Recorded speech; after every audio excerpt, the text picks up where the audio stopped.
retrouvons aujourd'hui pour parler de l'eau potable. Donc aujourd'hui, notre commune est alimentée en eau potable par le syndicat intercommunal des eaux du Coteau du Touche, plus communément appelé le SIECT.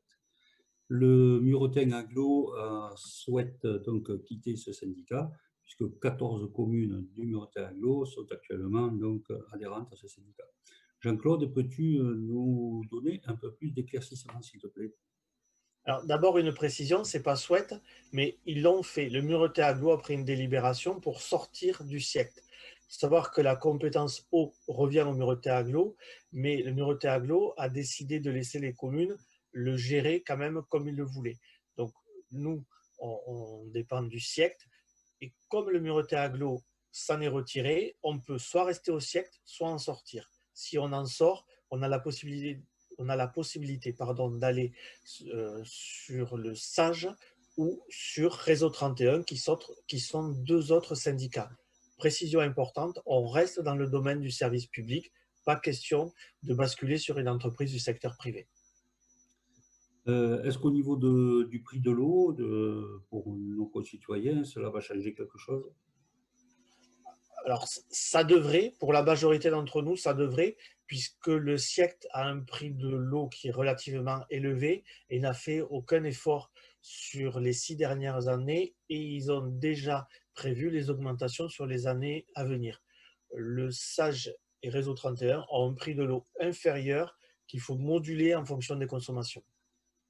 Même, je pense que le SAGE a une part, un quota non facturé, c'est les 20 premiers mètres cubes, me semble-t-il, hein.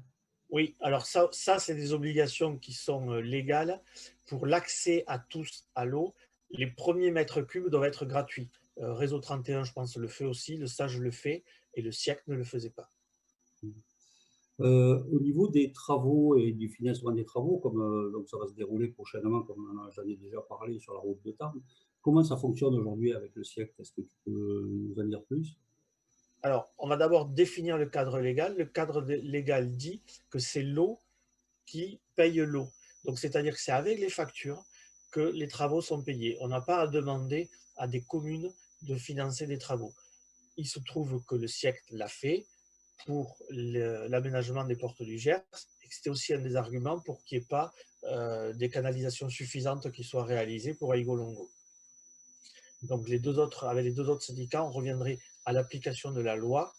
Il n'y aurait pas de participation de la commune, ça serait uniquement l'argent qui rentre par les factures qui serviront à financer des travaux. D'accord. Un autre problème assez important depuis quelques années sur Feux-Sorbe et sur les communes environnantes, hein, c'est le problème de fuite chez tous nos concitoyens, avec des factures exorbitantes d'eau, des travaux à financer. Là aussi, le SIECT a peut-être sa part de responsabilité. Alors, le SIECT, puis la majorité municipale disait que non, il n'y avait aucune implication. Et là, on vient d'avoir des éléments qui indiquent que les produits mis dans les réseaux expliqueraient ces fuites, mais aussi un autre sujet qui est l'augmentation de la pression, une pression trop élevée qui entraînerait les fuites sur les canalisations. Donc, c'est deux éléments importants. Je pense que ça va soulager de nombreux fonds sorbets parce que ça va permettre de voir maintenant comment on avance pour obtenir les réparations qui sont dues. Jean-Claude, peux-tu nous expliquer aujourd'hui la position de la majorité à ce sujet? Alors, la majorité, là, s'est offusquée parce qu'ils n'ont pas eu de poste de vice-président en tant qu'une des plus grosses communes du siècle. Ils souhaitaient avoir un poste de vice-président. Nous, ce qui nous a alertés, ce que l'on fait depuis 6 ans, on interroge sur le budget, sur ces problèmes de fuite d'eau, sur la manière dont la gouvernance est exercée dans ce syndicat. On a constaté que notre majorité, pendant 6 ans, a soutenu sans faille et se réveille qu'aujourd'hui, on le regrette, vu l'importance de ce sujet, puisque l'eau, c'est la vie, c'est un bien commun, c'est aussi une question d'aménagement du territoire et c'est préserver nos ressources. Donc des sujets fort importants pour nous qu'on continuera à défendre. Eh bien, merci pour toutes ces explications et puis nous nous retrouverons prochainement pour une nouvelle petite vidéo. Merci, au revoir.